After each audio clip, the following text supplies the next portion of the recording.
एक सेकंड में 1500 स्पर्म बनते हैं, यानी दिन में 200 से 300 मिलियन स्पर्म बनते हैं। लाइसोसोम को सुसाइड बैग बोलते हैं। एटीपी को energy currency of the cell बोलते हैं। पानी सेल से बाहर जाएगा तो श्रिंक कर जाएगा, अदरवाइज स्वेल करेगा। डिवीजन दो टाइप के होते हैं, meiosis mitosis.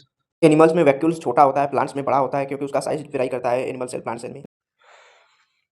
So hello, my name is Chhotu Prajapati from Neetex biology. मैं क्लास 9 का चैप्टर फर्स्ट बायोलॉजी का the fundamental unit of life पढ़ाने वाला हूँ। इसमें हम लोग देखेंगे सेल के बारे में, इसके टाइप्स और सेल के कंपोनेंट और उसके स्ट्रक्चर्स, क्या फंक्शंस होते हैं वो सब देखेंगे। प्लांट एनिमल सेल के बीच में डिफरेंशिएशन देखेंगे, फिर उसका हम स्ट्रक्चर्स देखेंगे। तो चलिए शुरू करते हैं। यहाँ पे the fundamental unit of life यानी सेल, तो सेल को कहते हैं the smallest unit of life या the structural unit of life, यानी अगर बॉडी में सबसे कोई छोटी चीज होगी तो एक सेल होगी। यानी कोई इंडिविजुअल है, किससे मिलके बना होगा? एक सेल से मिलके बना होगा। यानी बॉडी की अगर सबसे स्मॉलेस्ट यूनिट अगर कोई होगी तो एक सेल होगी। जैसे यहाँ पे सेल है, सेल से टिश्यू बनेगा एंड टिश्यू से ऑर्गन बनेगा, ऑर्गन से ऑर्गन सिस्टम, ऑर्गन सिस्टम से फिर बॉडी। यानी अगर सेल का एग्जांपल देखें तो हमारा बोन सेल हो गया, स्पर्म सेल हो गया, ओवम सेल हो गया, या तो हमारा स्मूथ मसल सेल हो गया। जैसे टिश्यू की एग्जांपल, टिश्यू की बात करें तो एपिथेलियल टिश्यू हो गया, मस्कुलर टिश्यू हो गया। ऑर्गन की बात करें तो हमारा लीवर हो गया, किडनी हो गया, इंटेस्टाइन, ये सब क्या हो गए? हमारे ऑर्गन हो गए। अब ऑर्गन सिस्टम की बात करें तो ऑर्गन सिस्टम में रिप्रोडक्टिव सिस्टम हो गया, स्क्लेटरी सिस्टम, सर्कुलेटरी सिस्टम हो जाएगा, और ये सब मिलके हमारे एक बॉडी या कोई ऑर्गेनिज्म बनाते हैं। अब यहाँ पे जैसे एक पॉइंट है कि all living organism are made up of cell and its product, मतलब जितने भी लिविंग ऑर्गेनिज्म है वो कहीं ना कहीं एक सेल से बने होते हैं या तो उसके प्रोडक्ट से। इसका क्या मतलब है कि all living organism are made up of cell. तो जैसे सेल से कोई ऑर्गेनिज्म बना, सेल से ऑर्गेनिज्म बना एंड इट्स प्रोडक्ट, इस लाइन का मतलब है कि सेल का प्रोडक्ट टिश्यू भी होता है, ऑर्गन भी होता है, ऑर्गन सिस्टम भी होता है। यानी ऑर्गन सिस्टम से भी बॉडी बनती है, ऑर्गन से भी बनता है, फिर उसके बाद टिश्यू से भी बनता है। इस लाइन का यही मतलब है कि all living organism are made up of cell and its product. अब यहाँ पे देखिए, हमने सेल के बारे में पढ़ लिया। जब सेल के बारे में पढ़ लिया तो सेल का डिस्कवरी भी किसने किया था, इसको जानना भी जरूरी है। तो सबसे पहले रॉबर्ट हुक ने 1665 में डिस्कवर किया था डेड सेल, वो भी क्वार्क स्लाइस में। यानी क्वार्क स्लाइस का मतलब जैसे एक पेड़ है, उसको ऐसे ऐसे काट के उसका एक सेक्शन लेके माइक्रोस्कोप में देखेंगे, क्योंकि उस टाइम प्रिमिटिव टाइप का माइक्रोस्कोप था। क्यों? क्योंकि 1665 में ज़्यादा एडवांस टाइप का माइक्रोस्कोप तो नहीं होगा, इसलिए जो उनके पास उपलब्ध था प्रिमिटिव टाइप का माइक्रोस्कोप, उसी से उन्होंने देखा। तो वो जो क्वार्क स्लाइस में माइक्रोस्कोप से देखा उन्होंने, तो हनी कम लाइक स्ट्रक्चर दिखा। हनी कम लाइक मतलब जैसे मधुमक्खी का छत्ता होता है जिसमें शहद निकलता है, उसी को हनी कम लाइक स्ट्रक्चर देखते हैं, सॉरी कहते हैं। तो जब उन्होंने माइक्रोस्कोप से देखा तो हनी कम लाइक स्ट्रक्चर दिखा। इसका मतलब कि उन्होंने कहा कि हनी कम लाइक स्ट्रक्चर एक होता है जिसे हम लोग सेल कहते हैं। इसने रॉबर्ट हुक ने 1665 में सबसे पहले सेल को डिस्कवर किया था, बट लेकिन वो क्या था? डेड सेल था। जब डेड सेल को डिस्कवर किया गया तो यहाँ पे एक एंटोन वॉन लीवेनहुक, इन्होंने फिर लिविंग सेल को डिस्कवर करने निकल गए। तो एंटोन वॉन लीवेनहुक ने 1674 एंटोन वॉन लीवेनहुक ने 1674 में लिविंग सेल को खोजा था। कहाँ? एक तालाब में, यानी एक पोंड में उन्होंने खोजा था। तो अब लिविंग सेल तो एंटोन वॉन लीवेनहुक ने डिस्कवर कर लिया। एनसीईआरटी में कुछ टर्म्स और दिए, जैसे न्यूक्लियस का खोजने किसने किया? पुरकिंजे, यानी प्रोटोप्लाज्म का डिस्कवरी किसने की? तो यहाँ पे रॉबर्ट ब्राउन 1831 में न्यूक्लियस का डिस्कवरी किया। फिर उसके बाद पुरकिंजे ने 1839 में डिस्कवरी ऑफ प्रोटोप्लाज्म। प्रोटोप्लाज्म आगे पढ़ेंगे हम। और सेल थियरी में दो साइंटिस्ट थे जिनका नाम था स्क्लेरेन 1838 और स्वान 1839 में, इन्होंने सेल थियरी दिया। सेल थियरी का मतलब क्या होता है? The all living organism are made up of cell. Cell theory में इन्होंने कहा कि जितने भी ऑर्गेनिज्म है किसी न किसी सेल से बने होते हैं, बट एक रुडोल्फ वर्चो ने उसे फाइनल शेप दिया। फाइनल शेप देने का मतलब उसमें कुछ मॉडिफिकेशन किया और कुछ कहा उसके बारे में। उन्होंने कहा कि all cell arises from pre existing cell. इसका मतलब अगर इनके भाषा में इन्होंने बुक में कहा था कि ओमनी सेलुला ई सेलुला, यानी all organism arises from pre existing cell. इसका मतलब जैसे यहाँ पे एक सेल है, एक सेल है। अब ये क्या करेगा, डिवाइड करके दो सेल बनाएंगे, डिवाइड करके दो सेल बनाएंगे। अब सवाल ये है कि सेल को डिवाइड करने की क्या जरूरत है, क्यों? क्योंकि अगर सेल का साइटोप्लाज्म बहुत बड़ा हो रहा है, यानी सेल बड़ा हो रहा है, सेल बड़ा हो रहा है बट उसका न्यूक्लियस एक ही है, तो न्यूक्लियस को ब्रेन ऑफ द सेल कहा जाता है। वो कमांड नहीं कर पाएगा, कंट्रोल नहीं कर पाएगा। अगर सेल दो भागों में बढ़ जाए तो न्यूक्लियस भी दो ठो हो जाएगा, इसका मतलब कंट्रोल अच्छी तरह से उसमें हो पाएगा। अब टाइप ऑफ सेल, हमने सेल के बारे में पढ़ लिया, discovery of cell, type of cell. दो टाइप के सेल होते हैं, यूनिसेलुलर, मल्टीसेलुलर। यूनिसेलुलर में a single cell constitute the whole organism, मतलब यूनिसेलुलर का मतलब एक सिंगल सेल में एक कैपेबिलिटी होती है कि वो सारा वर्क परफॉर्म कर सके। जैसे एग्जांपल में अमीबा हो गया, पैरामीशियम होगा, इनके एक ही सेल में खाना खाएंगे और पचाएंगे, फिर उसके बाद निकाल देंगे।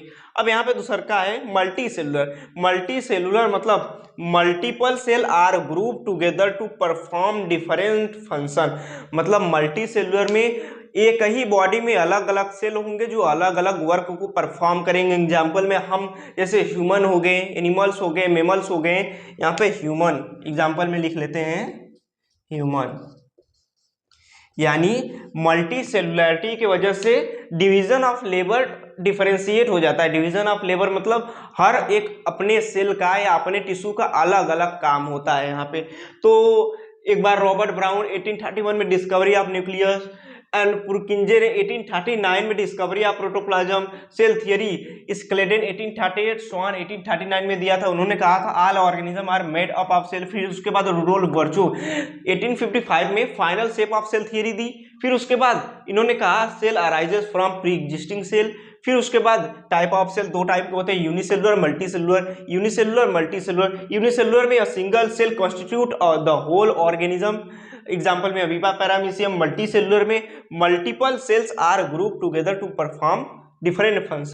अब यूनिसेलुलर मल्टीसेलुलर के बाद देखेंगे कि एनिमल्स और प्लांट सेल में डिफरेंस क्या होते हैं, ताकि हमें बाद में सेल के कंपोनेंट को पढ़ने में आसानी हो। क्योंकि यहाँ पे जो टर्म्स याद हुए हैं अगर सेल में हम लोग देख लेंगे पहले से तो बाद में ज़्यादा आसानी से याद रहेगा। जैसे सेल की बात करें तो सेल जो है बहुत तेज़ी से डिवाइड करता है। बहुत तेज़ी से डिवाइड करने का मतलब जैसे मैंने एग्जांपल लिया था स्पर्म सेल, स्पर्म एक सेकेंड में 1500 स्पर्म बनता है। एक स्पर्म से एक सेकेंड में 1500 नए स्पर्म बनते हैं, यानी एक दिन में लगभग 200 से 300 मिलियन स्पर्म एक दिन में बनते हैं। तो इससे आप अंदाज़ा लगा सकते हैं कि जो स्पर्म सेल है यानी सेल है कितनी तेज़ी से डिवाइड करते हैं। तो चलिए हम एनिमल सेल और प्लांट सेल के बारे में देख लेते हैं। जैसे एनिमल सेल में एक क्या है, एनिमल सेल में सेल वॉल एब्सेंट होगा, यानी सेल वॉल जब एब्सेंट होगा तो इसको सेल मेम्ब्रेन कहेंगे। ऊपर वाला लेयर एनिमल सेल में सेल मेम्ब्रेन होगा। फिर यहाँ पे लाइसोजोम होगा। लाइसोजोम के बाद ये जो खाली स्पेस है जिसमें ये सब फ्लोट कर रहे हैं, इसे साइटोप्लाज्म कहते हैं। साइटोप्लाज्म के बाद ये न्यूक्लियस है, न्यूक्लियस के इस साइड में स्मूथ इंडोप्लाज्मिक रेटिकुलम है, ठीक है। स्मूथ इंडोप्लाज्मिक रेटिकुलम में राइबोसोम नहीं होता है, लेकिन यहाँ पे इस साइड में रफ इंडोप्लाज्मिक रेटिकुलम है। रफ इंडोप्लाज्मिक रेटिकुलम में राइबोसोम होता है। रफ इंडोप्लाज्मिक रेटिकुलम में राइबोसोम प्रेजेंट होता है। अब यहाँ पे वैक्यूल्स है, जबकि वैक्यूल्स एनिमल्स में छोटा होता है, प्लांट में बहुत बड़ा होता है वैक्यूल्स का साइज। बीच में न्यूक्लियस है, इसे क्या कहते हैं, सेंट्रोजोम कहते हैं। जो बीच वाला है जो परपेंडिकुलर एक ऐसे है और एक ऐसे, इसको सेंट्रोजोम कहते हैं। अब ये वाला जो डबल मेम्ब्रेनस स्ट्रक्चर, इसे माइटोकॉन्ड्रिया कहते हैं, क्योंकि माइटोकॉन्ड्रिया हमारा पावर हाउस ऑफ सेल है। अब माइटोकॉन्ड्रिया जो है डबल मेम्ब्रेन है। ये क्या है, एक गोल्गी ऑपरेटस है या गोल्गी बॉडी भी कहते हैं। अब ये जो न्यूक्लियर मेम्ब्रेन है, ये जो ऊपर वाला यहाँ पे न्यूक्लियर मेम्ब्रेन है, इसके बीच में न्यूक्लियस है। अब इसी तरीके से देख लेते हैं हम प्लांट सेल को। तो प्लांट सेल में सेल वॉल प्रेजेंट होता है। तो ऊपर वाला जो एकदम कवरिंग है, outer most covering cell wall है। फिर उसके बाद अंदर वाला जो कवरिंग उसे सेल मेम्ब्रेन या प्लाज्मा मेम्ब्रेन कहते हैं। सेल मेम्ब्रेन या प्लाज्मा मेम्ब्रेन कहते हैं। तो cell membrane, plasma membrane animal cell में भी पाया जाता है, प्लांट सेल में पाया जाता है। सेल वॉल केवल प्लांट सेल में पाया जाएगा, एनिमल सेल में नहीं होगा। यानी ये जो वैक्यूल्स है, तो एनिमल सेल में वैक्यूल्स बहुत छोटा है, लेकिन प्लांट सेल में वैक्यूल्स बहुत बड़ा है। गोल्गी बॉडी भी इसमें है, गोल्गी बॉडी प्लांट सेल में भी है, एनिमल सेल में भी गोल्गी बॉडी है। यहाँ पे क्लोरोप्लास्ट क्लोरोप्लास्ट केवल प्लांट सेल में पाया जाएगा, एनिमल सेल में नहीं पाया जाएगा, क्योंकि इसको करना है क्या, फोटोसिंथेसिस। फोटोसिंथेसिस के लिए क्लोरोप्लास्ट इसेंशियल है। अब SCR मतलब smooth endoplasmic reticulum. Smooth endoplasmic reticulum यहाँ पर भी है, smooth endoplasmic reticulum and rough endoplasmic reticulum. Rough endoplasmic reticulum rough endoplasmic reticulum, यानी रफ इंडोप्लाज्मिक रेटिकुलम में यहाँ भी राइबोसोम है, यहाँ भी राइबोसोम है। ये हो गया न्यूक्लियस, ये हो गया माइटोकॉन्ड्रिया। माइटोकॉन्ड्रिया यहाँ पर भी है, पावर हाउस ऑफ सेल। तो एनिमल सेल और प्लांट सेल के बीच में अगर एक जो डिफरेंस अभी स्ट्रक्चर के थ्रू देख लेंगे तो हमें जो कंपोनेंट ऑफ सेल है आगे चल के पढ़ने में दिक्कत नहीं होगा। जैसे अभी rough endoplasmic reticulum, smooth endoplasmic reticulum, nucleus, vacuoles, mitochondria, centrosome, Golgi apparatus, इसके बारे में हम डिटेल समझेंगे कि इसका फंक्शंस क्या है, कहाँ कहाँ प्रेजेंट होते हैं, क्यों होते हैं, सारा चीज हम लोग देखेंगे। तो एक बार फिर रिवाइज कर लीजिए कि एनिमल सेल है, एनिमल सेल में केवल क्या होता है, सेल मेम्ब्रेन होता है, सेल वॉल नहीं होता है, सेल वॉल नहीं होगा। इसके अंदर लाइसोजाइम होगा, साइटोप्लाज्म होगा, रफ इंडोप्लाज्मिक रेटिकुलम, अब RER यानी रफ इंडोप्लाज्मिक रेटिकुलम में राइबोसोम होगा। फिर उसके बाद स्मूथ इंडोप्लाज्मिक रेटिकुलम न्यूक्लियस होगा, वैक्यूल्स स्मॉल साइज होगा एनिमल सेल में, और फिर माइटोकॉन्ड्रिया होगा, सेंट्रोसोम होगा, गोल्गी apparatus होगा। लेकिन यहाँ पे क्लोरोप्लास्ट प्रेजेंट होगा, गोल्गी apparatus होगा, वैक्यूल्स बड़े साइज का होगा, सेल मेम्ब्रेन होगा, सेल वॉल भी होगा क्योंकि ये प्लांट सेल है। फिर उसके बाद माइटोकॉन्ड्रिया यहाँ पर होगा, रफ इंडोप्लाज्मिक रेटिकुलम में राइबोसोम प्रेजेंट होगा, स्मूथ इंडोप्लाज्मिक रेटिकुलम न्यूक्लियस यहाँ पे होगा। तो ये प्लांट सेल हो गया, एनिमल सेल। अब हमने डिफरेंस बिटवीन एनिमल सेल और प्लांट सेल देख लिया। तो उसके बीच में प्लांट सेल में हमने देखा सेल वॉल था, सेल मेम्ब्रेन भी था। सेल मेम्ब्रेन को प्लाज्मा मेम्ब्रेन कहते हैं। अगर सेल वॉल की बात करें तो it is found in the plant cell, मतलब सेल वॉल प्लांट सेल में पाया जाता है और सेलुलोज का बना होता है। It is made up of cellulose. Cellulose का इसलिए बना होता है ताकि आप लोग देखे होंगे जो हर्बीवोरस एनिमल्स होते हैं, मतलब जो घास फूस खाते हैं, उनका जो इंटेस्टाइन बहुत बड़ा होता है। क्यों ऐसा होता है? क्योंकि उनको सेलुलोज डाइजेस्ट करने में थोड़ा टाइम लगता है। जैसे अगर शेर हो गया, जो कार्निवरस एनिमल्स हो गए, उनमें सेलुलोज नहीं होता है, मतलब वो लोग मांस खाते हैं तो उनका इंटेस्टाइन बहुत छोटा होता है ताकि मांस को पचाने में कम टाइम लगता है। लेकिन घास में सेलुलोज प्रेजेंट होता है तो उसको पचाने में बहुत ज़्यादा टाइम लगता है। इसलिए जो घास फूस खाते हैं, जो हर्बीवोरस एनिमल्स होते हैं, उनको जो हर्बीवोरस एनिमल्स होते हैं उनका इंटेस्टाइन बहुत लार्ज होता है ताकि उनको सेलुलोज डाइजेस्ट करना होता है। सेलुलोज क्या करना होता है? डाइजेस्ट करना होता है। It protect the plant cell from extreme hot and cold climate and also from bursting of cell. मतलब सेल वॉल का काम क्या होता है? पहला तो नंबर, सेल वॉल केवल प्लांट में पाया जाता है, एनिमल्स में नहीं पाया जाएगा। दूसरा का नंबर, सेलुलोज का बना होगा, सेल वॉल जो होगा सेलुलोज का बना होगा। और सेल वॉल का एक काम है कि प्लांट सेल को हॉट कंडीशन से बचाता है, कोल्ड कंडीशन से बचाता है और बर्स्टिंग ऑफ सेल से बचाता है। यानी जब हॉट कंडीशन होगा तो आपने देखा होगा प्लांट में कुछ ऐसे स्क्रैच हो जाता है, तो उससे भी बचाता है। और कोल्ड क्लाइमेट में प्लांट जो है श्रिंक कर जाता है, ठंडी के मारे सिकुड़ जाता है, तो उससे भी बचाता है। एंड बर्स्टिंग ऑफ सेल, जिससे सिकुड़ के वो बर्स्ट ना हो जाए, फट ना जाए, इसलिए उसे बचाता है प्लांट सेल वॉल। अब बात करें सेल मेम्ब्रेन की, तो cell membrane it is found in both animal और प्लांट सेल। मतलब हमने यहाँ पे देखा था कि सेल मेम्ब्रेन या प्लाज्मा मेम्ब्रेन एनिमल्स में और प्लांट में दोनों में पाया जाता है। अब it is made up of protein and lipid. Cell wall हमारा सेलुलोज का बना था, लेकिन ये प्रोटीन और लिपिड का बनेगा। यानी लिपिड जो है नॉन डिजोल्व इन वाटर, मतलब लिपिड को लेकर पानी में डिजोल्व किया जाए तो वो डिजोल्व नहीं होगा। अब यहाँ पे क्या है कि जो प्लाज्मा मेम्ब्रेन या सेल मेम्ब्रेन है, it is the selectively permeable membrane and maintain shape of the cell. इसका क्या मतलब है? सेल मेम्ब्रेन या plasma membrane selective permeable membrane है। मतलब इसका मतलब कि अगर सेल के बाहर से कोई सबस्टेंस सेल में आएगा तो प्लाज्मा मेम्ब्रेन के परमिशन के बिना नहीं आ सकता। अगर सेल के अंदर से कोई सबस्टेंस बाहर जाएगा तो प्लाज्मा मेम्ब्रेन के या सेल मेम्ब्रेन के परमिशन के बाहर नहीं जा सकता। इसीलिए इसे सेलेक्टिव परमेबल मेम्ब्रेन कहते हैं। मतलब ये जिसको चाहेगा उसी को अलाउ कर सकेगा एंट्री के लिए या एग्जिट के लिए, इसीलिए इसे क्या कहते हैं? Selectively permeable membrane. और शेप भी मेंटेन करने में हेल्प करता है कौन? हमारा प्लाज्मा मेम्ब्रेन या सेल मेम्ब्रेन। अब जब ये सेलेक्टिव परमेबल मेम्ब्रेन है, मतलब अलाउ करेगा, अगर नहीं करेगा तो क्या होगा?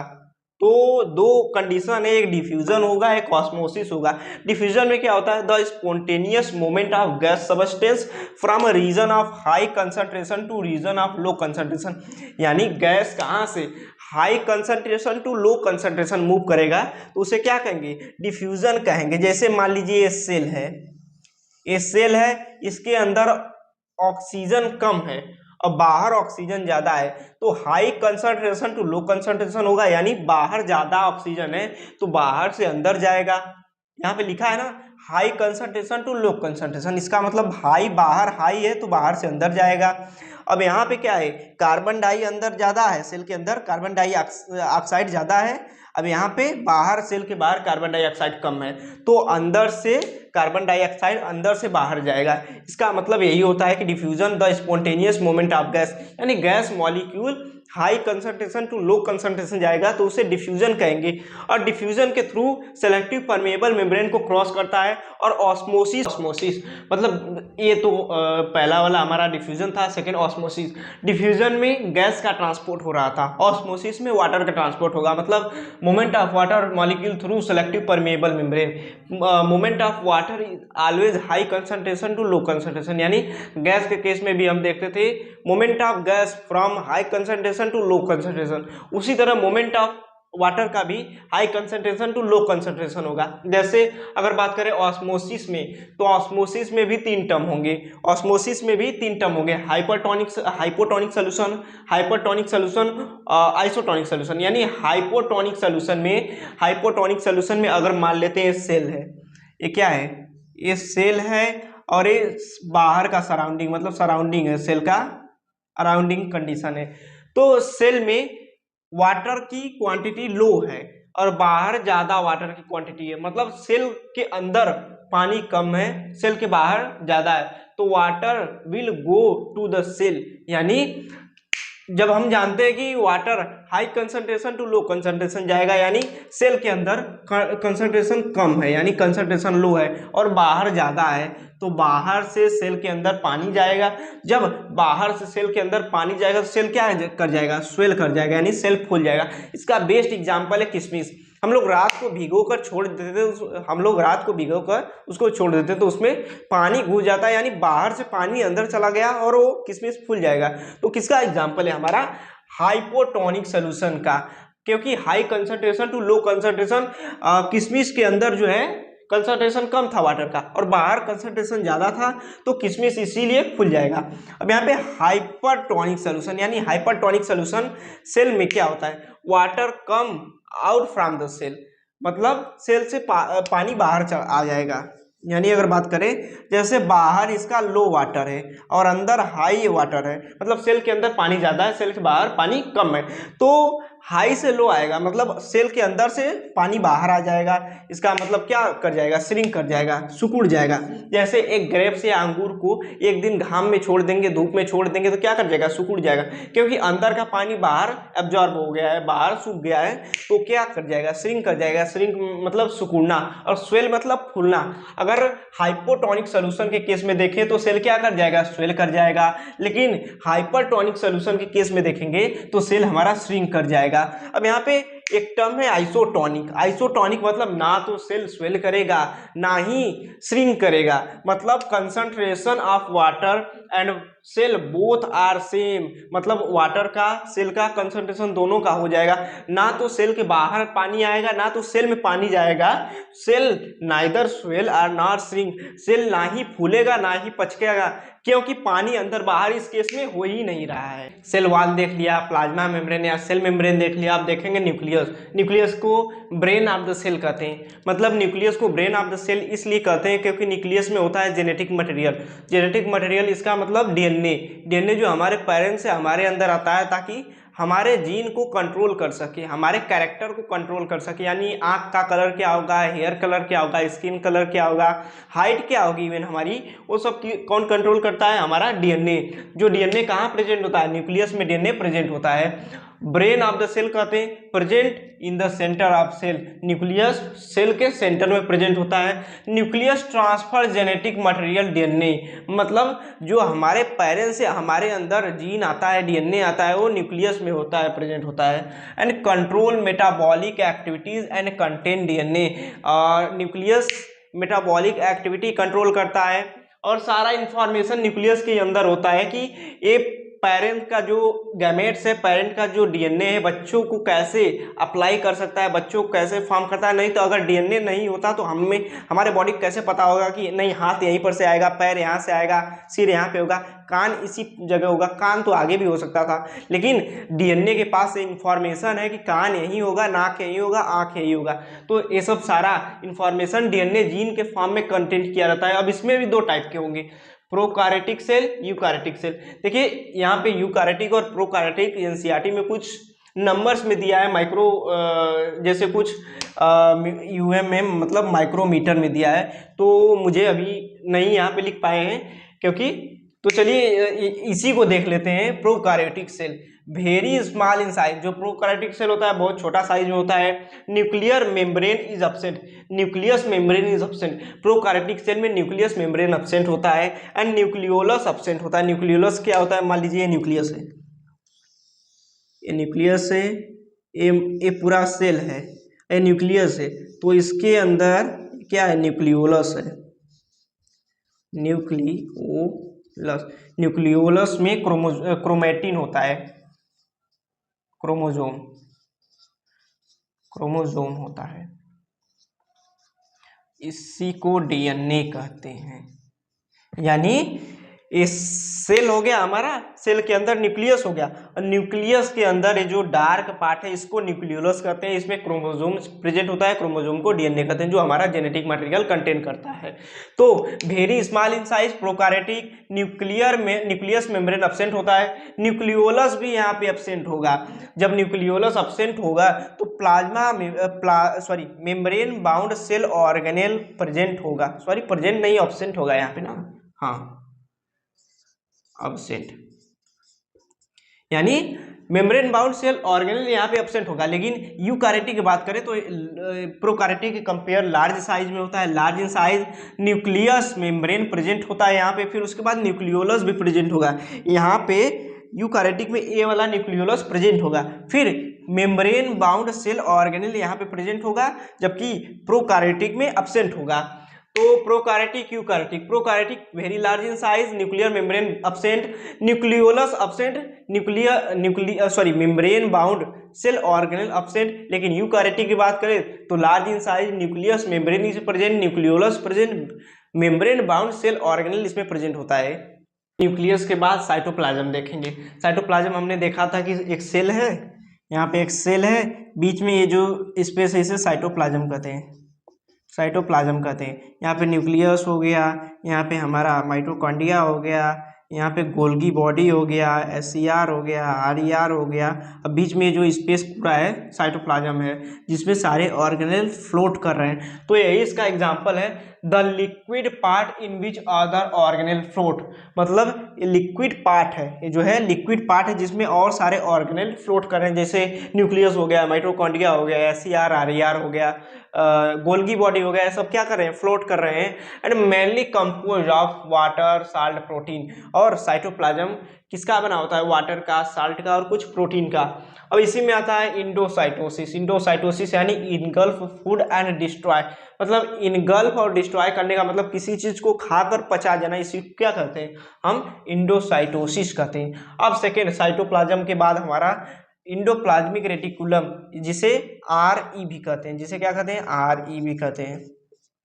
इंडोप्लाज्मिक इंडोप्लाज्मिक रेटिकुलम, आर कहते हैं, ई आर कहते हैं। It is the network of membrane present in cytoplasm. जो हमने यहाँ पे देखा था ऐसे ऐसे smooth endoplasmic reticulum, rough endoplasmic reticulum, इसी क्या कहते हैं, इंडोप्लाज्मिक रेटिकुलम। अब इसका फंक्शन क्या होता है, गिव मैकेनिकल सपोर्ट, फिर उसके बाद help in the transport of material between cytoplasm and nucleus, यानी न्यूक्लियस से साइटोप्लाज्म में अगर कोई मटेरियल ट्रांसपोर्ट करना होगा तो किसके हेल्प से होगा, एंडोप्लाज्मिक रेटिकुलम के हेल्प से होगा। जैसे यहाँ पे ये सेल है, यहाँ पे न्यूक्लियस है, जब यहाँ पे smooth endoplasmic reticulum, rough endoplasmic reticulum होगा, यहाँ से कोई मटेरियल ट्रांसपोर्ट होके यहाँ पे आएगा तो किसके थ्रू आएगा, न्यूक्लियस से कोई मटेरियल आएगा इंडोप्लाज्मिक रेटिकुलम में, इंडोप्लाज्मिक रेटिकुलम से साइटोप्लाज्म में आएगा, यानी इंडोप्लाज्मिक रेटिकुलम से हेल्प से कोई भी मटेरियल जो होगा कहाँ गया, मटेरियल ट्रांसपोर्ट होगा। फिर उसके बाद प्रोटीन सिंथेसिस, ये किसमें हेल्प करता है, प्रोटीन सिंथेसिस में अभी बताऊंगा SCR और RER में से कौन प्रोटीन सिंथेसिस करता है। फिर provides space for the biochemical activities, इसको हम बायोकेमिकल एक्टिविटीज भी कर सकते हैं कि मतलब प्रोवाइड करता है, बायोकेमिकल एक्टिविटीज प्रोवाइड करता है। It help in the detoxification of the product. फिर उसके बाद SCR RER दो टाइप के हमारा इंडोप्लाज्मिक रेटिकुलम दो टाइप के होते हैं, rough endoplasmic, smooth endoplasmic reticulum, rough endoplasmic reticulum. तो इसको हम देखते हैं अभी। तो भैया हमारा endoplasmic reticulum, endoplasmic reticulum, endoplasmic reticulum दो टाइप का होता था, smooth endoplasmic reticulum, rough endoplasmic reticulum. अब smooth endoplasmic reticulum it made of tubule, मतलब स्मूथ इंडोप्लाज्मिक रेटिकुलम ट्यूबुल का बना होता है, and it manufacture fat molecule जिसे लिपिड कहते हैं। और इवेंचुअली SCR मतलब स्मूथ इंडोप्लाज्मिक रेटिकुलम लिपिड बनाता है, और स्मूथ इंडोप्लाज्मिक रेटिकुलम में राइबोसोम अब्सेंट होता है। और यहाँ बात करें रफ इंडोप्लाज्मिक रेटिकुलम में, तो रफ इंडोप्लाज्मिक रेटिकुलम वेसाइकल का बना होता है, वेसाइकल, और इट मैन्युफैक्चर प्रोटीन, ये कह सकते हैं कि RER यानी रफ इंडोप्लाज्मिक रेटिकुलम प्रोटीन बनाता है, स्मूथ इंडोप्लाज्मिक रेटिकुलम लिपिड बनाता है, और इसमें राइबोसोम प्रेजेंट होता है। RER कैसे याद कर सकते हैं, R से R प्रेजेंट होता है, यानी रफ इंडोप्लाज्मिक रेटिकुलम में राइबोसोम प्रेजेंट होता है, स्मूथ इंडोप्लाज्मिक रेटिकुलम में राइबोसोम अब्सेंट होता है। और यहाँ पे बात करें साइटोप्लाज्म को, तो हमने देख लिया है, और साइटोप्लाज्म को main arena of cellular activities भी कहते हैं। मतलब इसका मतलब होता है कि साइटोप्लाज्म में जितने भी केमिकल रिएक्शंस होते हैं सब साइटोप्लाज्म में होते हैं, क्योंकि साइटोप्लाज्म एक ओपन स्पेस है। साइटोप्लाज्म क्या है, एक ओपन स्पेस है। साइटोप्लाज्म ओपन स्पेस है, इसी में सारे केमिकल एक्टिविटीज होते हैं, केमिकल रिएक्शंस होते हैं। क्या गोल्गी apparatus देखते हैं, तो गोल्गी apparatus हमने देखा था ऐसे, फिर ऐसे ऐसे ऐसे ऐसे, रेटिकुलर लाइक स्ट्रक्चर था गोल्गी apparatus का। गोल्गी apparatus का रेटिकुलर लाइक स्ट्रक्चर था। तो गोल्गी apparatus, कमीलो गोल्गी ने इसको डिस्कवर किया था। फिर उसके बाद Golgi apparatus stores and modifies and PACS product in vesicle. Vesicle कौन सा, RER वाला वेसिकल, जो RER को बनाता है, यानी रफ इंडोप्लाज्मिक रेटिकुलम वाला वेसिकल, यही वेसिकल है यहाँ पे। फिर उसके बाद it involve in the formation of lysosome. Lysosome हमने देखा था कि जो एक सेल है, इसमें न्यूक्लियस है, यहाँ पे ऐसे छोटे छोटे जो स्ट्रक्चर है लाइसोजोम होते हैं, उसके बारे में भी अभी पढ़ेंगे। लाइसोजोम को सुसाइड बैग्स क्यों कहते हैं वो भी पढ़ेंगे। तो it is involve in the formation of lysosome, it form complex sugar from simple sugar, यानी सिंपल शुगर से कॉम्प्लेक्स शुगर बनाना किसका काम है, गोल्गी apparatus का। फिर उसके बाद it involve in the synthesis of cell wall and plasma membrane. अब पता चला सेल वॉल और प्लाज्मा मेम्ब्रेन को गोल्गी apparatus बनाता है, यानी synthesis of cell wall and plasma membrane. तो फिर से देख लेते हैं गोल्गी apparatus का, मिलो गोल्गी ने डिस्कवर किया था। फिर उसके बाद गोल्गी apparatus स्टोर करेगा, फिर उसको मॉडिफाई करेगा एंड पैक करेगा, फिर उसके बाद कहाँ ट्रांसपोर्ट कर देगा, वेसिकल में। And it involve in the formation of lysosome. फिर उसके बाद it form complex sugar from simple sugar, simple sugar से कॉम्प्लेक्स शुगर बनाता है कुछ केसेस में। फिर it involve in the synthesis of cell wall and plasma membrane, यानी सेल मेम्ब्रेन को सिंथेसिस और सेल वॉल को सिंथेसिस करने में हेल्प करता है कौन, गोल्गी apparatus।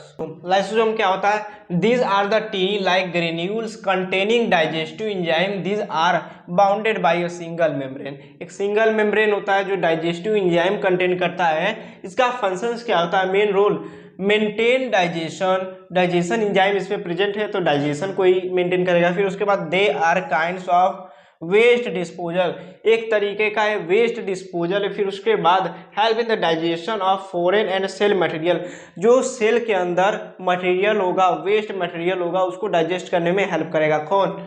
हमारा लाइसोसोम। फिर उसके बाद कॉल्ड सुसाइड बैग, लाइसोसोम को सुसाइड बैग कहते हैं। सुसाइड बैग इसलिए कहते हैं कि कोई भी मटेरियल होगा सेल का, जो वेस्ट मटेरियल होगा, इसमें आके क्या कर जाएगा? डिस्ट्रॉय हो जाएगा, यानी खत्म हो जाएगा। क्यों? क्योंकि मेंटेन डाइजेशन, पचाने में हेल्प करेगा, यानी उसको डाइजेस्ट करने में हेल्प करेगा। They are kind of waste disposal, यानी जो वेस्ट होगा उसको क्या करेगा? डाइजेस्ट करेगा। इसीलिए इसको क्या कहते हैं? सुसाइड बैग कहते हैं। किसको? लाइसोसोम को। दीज आर द टीनी, मतलब छोटे छोटे ग्रेन्यूल्स होते हैं। जैसे हमने बताया था कि सेल है, सेल के अंदर न्यूक्लियस है, यहाँ पे RER है, SER है, ऐसे ऐसे ऐसे ऐसे कुछ थे जो लाइसोजोम थे, लाइसोजोम। इसमें एक चीज बहुत इंपॉर्टेंट है कि इसको सुसाइड बैग कहते हैं। किसको? लाइसोजोम को सुसाइड बैग कहते हैं। MCQ 1 मार्कर क्वेश्चन में MCQ में पूछता है कि सुसाइड बैग किसको कहते हैं, तो टिक लगेगा लाइसोजोम पे। फाइनली देखेंगे माइटोकॉन्ड्रिया। माइटोकॉन्ड्रिया को पावर हाउस ऑफ सेल कहते हैं। हमें हमेशा क्लास 8 से ही पता होता है कि mitochondria called power house of cell. Power house of cell मतलब माइटोकॉन्ड्रिया के पास डबल मेम्ब्रेन होता है। माइटोकॉन्ड्रिया के पास डबल मेम्ब्रेन होता है। इसका स्ट्रक्चर ऐसे होता है, एक मेम्ब्रेन, फिर डबल मेम्ब्रेन ऐसे होगा, फिर ऐसे ऐसे ऐसे ऐसे हमारा क्या हो जाएगा? माइटोकॉन्ड्रिया। डबल मेम्ब्रेनस स्ट्रक्चर है, इसको पावर हाउस ऑफ सेल कहते हैं। फिर माइटोकॉन्ड्रिया है its on DNA and ribosome. Mitochondria के अंदर इसका खुद का राइबोसोम होता है। राइबोसोम होता है जो RER, यानी RER प्रेजेंट है, तो क्या करेगा? प्रोटीन सिंथेसिस करेगा। अगर राइबोसोम प्रेजेंट है तो प्रोटीन सिंथेसिस करेगा, और इसका खुद का इसके पास DNA है, मतलब माइटोकॉन्ड्रिया है its on DNA and ribosome. फिर इसका फंक्शन क्या होता है? Its main function to produce energy in the form of ATP। मतलब माइटोकॉन्ड्रिया का जो मेन फंक्शन है ATP प्रोड्यूस करना है, यानी एनर्जी प्रोड्यूस करना है। ATP का full form adenosine triphosphate. ADP का फुल फॉर्म क्या होता है? ADP, adenosine diphosphate. अगर एडिनोसिन डाइफॉस्फेट में एक फॉस्फेट ऐड किया जाए तो क्या बना लेगा? ATP बना लेगा।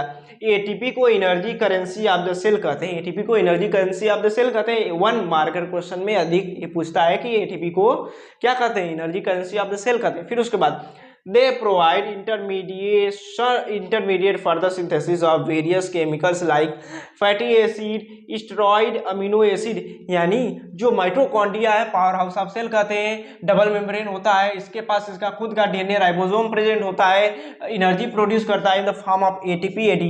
ATP का फुल फॉर्म एडिनोसिन ट्राइफॉस्फेट। अब ADP में +1 ATP जोड़ दिया जाए तो ATP बन जाएगा, यानी ATP को energy currency of the cell कहते हैं। They provide intermediate for the synthesis of various chemicals, यानी जो माइटोकॉन्ड्रिया है केमिकल को सिंथेसिस करता है, जैसे हमारा फैटी एसिड हो गया, स्टेरॉइड हो गया, अमीनो एसिड हो गया, तो ATP का काम है। ATP का स्ट्रक्चर है ये। ATP अगर राइबोसोम ATP में प्रेजेंट ATP नहीं, माइटोकॉन्ड्रिया में राइबोसोम प्रेजेंट है तो खुद का क्या बनाएगा? प्रोटीन बनाएगा, यानी प्रोटीन बनाएगा, और इसका खुद का DNA इसके पास है। Plastid are present only in plant cell and it has its own DNA। मतलब प्लास्टिड भी सेल वाल की तरह केवल प्लांट में पाया जाता है, एनिमल्स में नहीं पाया जाता है, और इसके पास भी इसका खुद का DNA होता है माइटोकॉन्ड्रिया की तरह। फिर उसके बाद प्लास्टिड 3 टाइप के होते हैं। प्लास्टिड 3 टाइप्स के होते हैं। First leucoplast, chromoplast, chloroplast. Leucoplast white colour का होता है, found in underground part. Underground part मतलब जैसे आलू हो गया तो क्या हो जाएगा? लिकोप्लास्ट। अब बात करें क्रोमोप्लास्ट, क्रोमोप्लास्ट रेड ब्राउन, जैसे गाजर हो गया हमारा। फिर उसके बाद ब्राउन यानी जैसे गाजर हो गया, फिर उसके बाद संतरा हो गया, संतरे का कलर हो गया जो ऊपर वाला पील्स उसका छिलका। फिर chloroplast green in colour, found in aerial part, यानी जैसे एक प्लांट हो गया,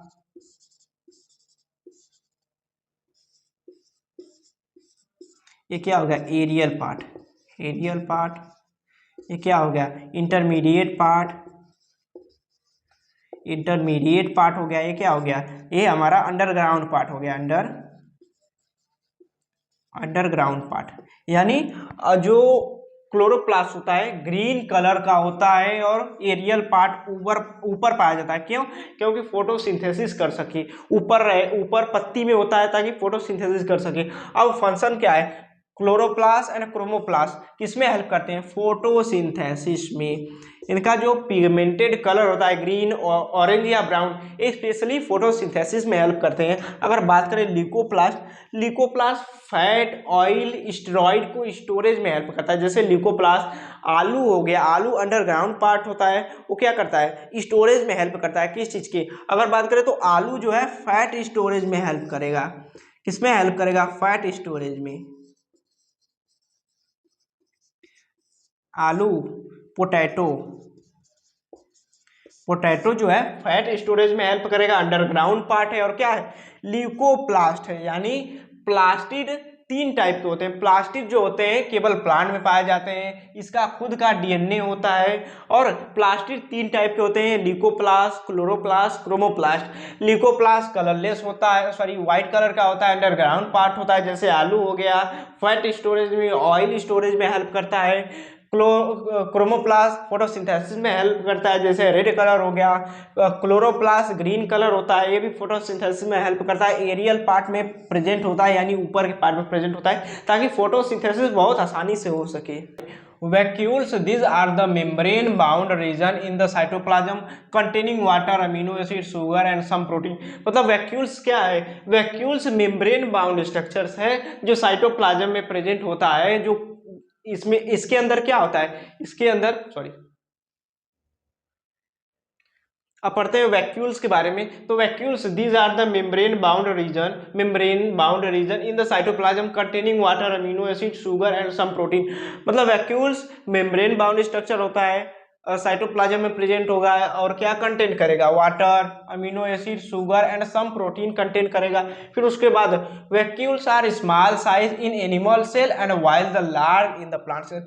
फिगर में हमने देखा था कि एनिमल सेल में वैक्यूल्स बहुत छोटे छोटे हैं, एनिमल सेल में वैक्यूल्स बहुत छोटे छोटे, जबकि प्लांट सेल में वैक्यूल्स बहुत बड़े थे। प्लांट सेल में,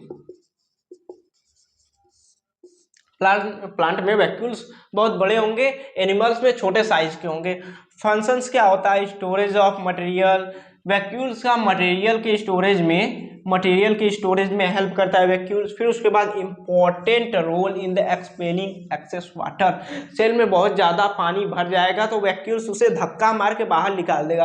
फिर उसके बाद it is the minute particle consisting of RNA, मतलब ये आरएनए कंसिस्ट करता है। फिर उसके बाद ribosome are the main site of protein synthesis. Ribosome ही main site of protein synthesis का, जैसे हमने देखा था RER में राइबोसोम फॉर्म हो रहा था तो उसमें क्या हो रहा था? प्रोटीन बन रहा था, प्रोटीन हो रहा था, इसीलिए राइबोसोम प्रोटीन सिंथेसिस का मेन साइट है। वैक्यूल्स को फिर से देख लेते हैं। Vacuoles are the membrane bound region in cytoplasm. फिर उसके बाद बना किसका होता है? क्या कंटेन करता है? Water, amino acid, sugar and some material.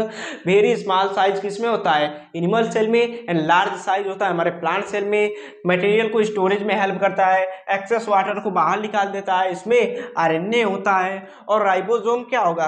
Ribosome are the main site of protein synthesis. Cell और एनिमल सेल में डिफरेंशिएशन देख लेते हैं। तो plant cell large in size, large nucleus, cell wall present, plastid present. Animal cell की बात करें तो smaller in size, small nucleus, cell wall absent, plastic. So finally हम अपने लास्ट टॉपिक पे आ गए हैं। लास्ट टॉपिक हमारा सेल डिवीजन है। सेल डिवीजन का मतलब क्या होता है? तो division of cell into new cell. तो भैया नए सेल में डिवीजन करने का क्या ज़रूरत है, क्या इंपॉर्टेंस है? अगर सेल नया नहीं बनेगा तो हमको कोई स्पेसीज और ज़्यादा नहीं मिलेगी, मतलब स्पेसीज में वेरिएशन नहीं मिलेगा, स्पेसीज का नंबर ज़्यादा नहीं मिलेगा।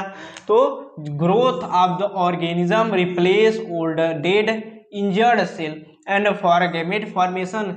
तो भैया reason for the division, division होना क्यों जरूरी है? ताकि नए ऑर्गेनिज्म बन पाए, नए ऑर्गेनिज्म की ग्रोथ हो। रिप्लेस सेल, मतलब जो पुराने सेल हैं उनको रिप्लेस कर दे, डेड सेल को रिप्लेस कर दे, फिर उसके बाद इंजर्ड सेल को नया बना दे। इसलिए हमें डिवीजन का जरूरत होता है।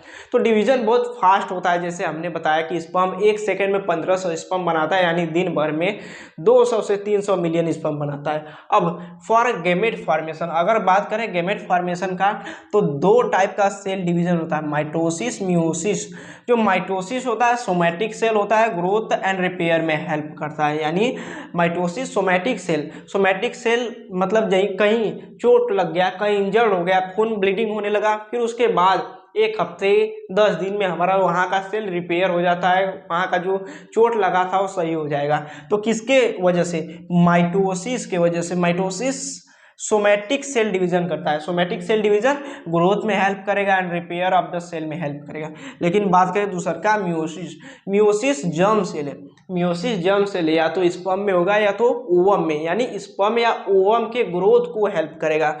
जैसे एक स्पर्म है, मान लेते हैं एक स्पर्म में, जैसे स्पर्मेटोगोनियम कहते हैं, स्पर्मेटोगोनियम कहते हैं, स्पर्मेटोगोनियम कहते हैं। अब ये क्या करेगा? डिवाइड करेगा किसके थ्रू? मियोसिस। मियोसिस के थ्रू डिवाइड करेगा तो कितने स्पर्म बनाएगा? 4 स्पर्म।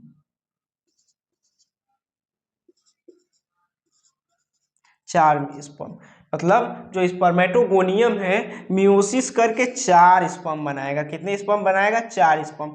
यानी जो मियोसिस है बस जर्म सेल के लिए अप्लाई होता है। जर्म सेल और सोमैटिक सेल क्या होते हैं? सोमैटिक सेल जैसे हमारे स्किन में या बॉडी में कहीं चोट लग जाए तो उसके लिए होता है somatic cell. And germ cell क्या होता है? केवल स्पर्म के लिए एंड ओवा के लिए, इसी में हेल्प करता है। तो यहाँ पे रहा हमारा cell division, division of cell into new and growth of organism में replace old dead injured cell में हेल्प करेगा, गैमेट फॉर्मेशन में हेल्प करेगा। दो टाइप का सेल डिवीजन होता है, माइटोसिस होता है, मियोसिस होता है। माइटोसिस सोमैटिक सेल में होता है, ग्रोथ एंड रिपेयर में हेल्प करता है। एंड मियोसिस जर्म सेल में होता है, मियोसिस जर्म सेल में होता है एक स्पर्मेटोगोनियम 4 स्पर्म बनाएंगे, 4 स्पर्म,